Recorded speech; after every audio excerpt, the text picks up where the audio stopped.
আজকের রেসিপিটি হলো পটল চিংড়ি। পটল চিংড়ি খেতে আমরা সবাই কম বেশি খুবই ভালোবাসি। এই পটল চিংড়ি ছোট বড় সবাই খুব ফেভারিট। পটল চিংড়ি বানাতে তেমন ঝামেলাই পোহাতে হয় না, খুব সহজেই সাধারণ কিছু উপকরণ দিয়েই আপনারা বানিয়ে নিতে পারেন পটল চিংড়ি। এর জন্যে প্রথমেই যেটা করতে হবে, পটলগুলোকে খুব ভালোভাবে কেটে নিতে হবে। আমি এই পটলগুলোকে একটি বাঁকানো শেপে কেটে নিচ্ছি। এরপর এতে নুন এবং হলুদ ভালোভাবে মিশিয়ে নেড়ে চেড়ে নেব। নেড়ে চেড়ে নিলে কি হয়, হলুদ এবং নুনটি ভালোভাবে পটলের গায়ে মিশে যায়। পরের প্রসেসিংটা হচ্ছে গরম তেল, একদম কড়াইতে গরম তেল করে নিতে হবে। এরপর পটলগুলোকে খুব ভালোভাবে দিয়ে দিতে হবে এবং পটলগুলি ভালোভাবে নাড়াচাড়া করে নিতে হবে। একটু হালকা ব্রাউন মতো কালার চলে আসার পর আমরা পটলগুলোকে আস্তে আস্তে নামিয়ে নেব। এইভাবে আমরা পুরো পটলটাকে ভেজে নেব।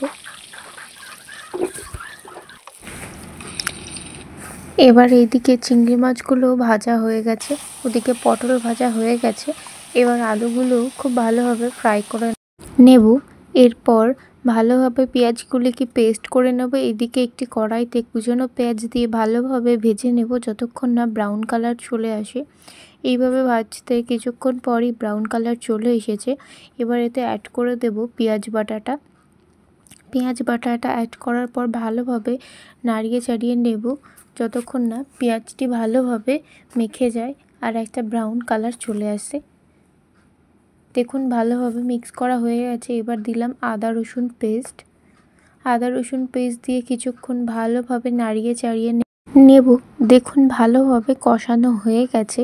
এবার এর মধ্যে সামান্য নুন এবং হলুদ অ্যাড করে দিয়ে দেব সামান্য জল এবং এটিকে খুব ভালোভাবে কষিয়ে নেব। দেখুন ভালোভাবে নাড়াচাড়া করে এটাকে কষিয়ে নিতে হবে মিনিট 5 মতো। এবার এতে সামান্য কাশ্মীরি লঙ্কা কালারের জন্য অ্যাড করতে পারেন, চাইলে লাল লঙ্কাও অ্যাড করতে পারেন। এবার ভালোভাবে নাড়িয়ে চাড়িয়ে এটাকে কষাতে হবে। এবার এটা খুবই সিক্রেট মশলা, মিট মশলা। এটা কোনো বাজারের মশলা নয়, এটা বাড়িতে তৈরি মিট মশলা। এটা খুবই সামান্য পরিমাণে আমি অ্যাড করেছি শুধুমাত্র টেস্টের জন্যে। এরপর আমি পটলগুলোকে আলুগুলোকে খুব ভালোভাবে মিশিয়ে দেব এই ঝোলের মধ্যে।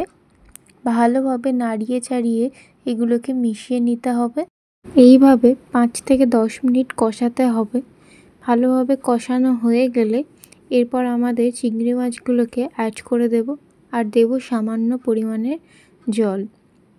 জলটাকে অ্যাড করার পর আমরা ভালোভাবে নাড়িয়ে নেব।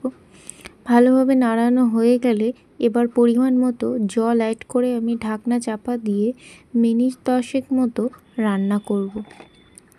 মিনিট 10 হয়ে গেছে। দেখুন আমাদের পটল চিংড়িটা রেডি হয়ে এসেছে। যে যেমন ঝোল রাখতে পারেন, আমি একটু হালকা কষা রেখেছি যাতে খেতে খুবই ভালো লাগে। দেখুন আমাদের পটল চিংড়িটি রেডি হয়ে গেছে। এটি ভাতের সাথে খেতে খুবই দারুণ লাগে। কেমন লাগলো অবশ্যই জানাবেন। Thank you.